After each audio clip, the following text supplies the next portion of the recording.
My ex turned up last night drunk. Tomorrow is his wedding day. Should I tell his soon-to-be wife? I was with my ex for 2 years. It was not the best relationship and we broke up because I moved for uni and just didn't want to be with him anymore. It has been almost 5 years since we broke up and I am engaged to be married with my fiancé who is absolutely my soulmate. Yesterday evening at around 22 o'clock he rang our doorbell drunk. His bachelor party was in the city I live in and he came to see me. When my fiancé opened the door my ex just started sobbing saying that he couldn't believe my fiancé, was real or some BS like that. We took him into the apartment because he didn't look dangerous and he just vocally vomited before he actually vomited in our bath. What I could gather is that he was still very hurt because our breakup, that he thinks that we could have made it work. And he regrets treating me badly. He then threw up again and called an Uber to his hotel. It was very surreal. He was fine.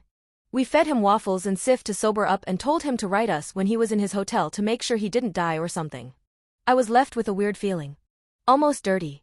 I am thinking of contacting his soon-to-be wife. Or should I call him to encourage him to tell that to his fiancée? Or should I not do anything and let this just be an anecdote for my future? Edit. Thanks for all the feedback. It seems like Reddit is as split on this as I am LOL. Just because this kept coming up. My main goal with telling her is not for them to break up. I don't want that and that's not why I would want to tell her. The reason for me telling her is solely that I would want to know if I was her. Nothing else. It's also not me bragging about him not being over me.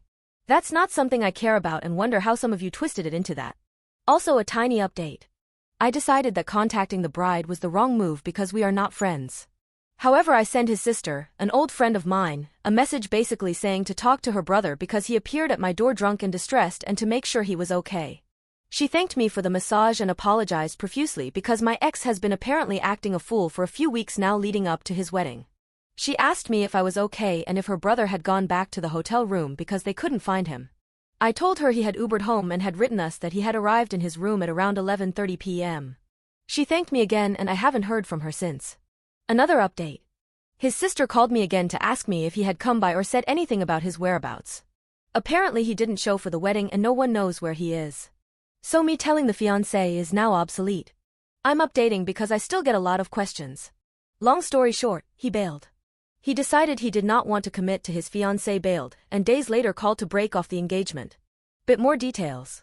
After his sister and I talked, my ex's fiancé reached out and was kinda mad. The best man had told her he went to see me. At first she was convinced we had sex. So that took a bit of talking. I felt sorry. She was very distraught. She apologized, I apologized, and told her I wished her the best. Saturday I received a call from the sister. Apparently ex reappeared. He went all the way to France. His sister called me to apologize because my ex had stolen one of my lipsticks. I honestly had not noticed but my ex admitted it to her. She paypaled me the money to buy myself a new one. I said I was not mad and asked her how she was and how his ex-fiancé was. On their end everything is a mess. Everyone is mad at him. I don't know many more details and was kinda not willing to ask. But yeah, that's it. Relevant comments. No_satisfaction 3819. He stole a lipstick? A lipstick? What? Who does that? It's so bizarre it's funny. Stealing a lipstick of all things. And then his sister PayPaling you for it. Thanks for the laugh. OOP. Our guess is that he just grasped the first thing he knew was mine, that was small enough to fit in his pocket.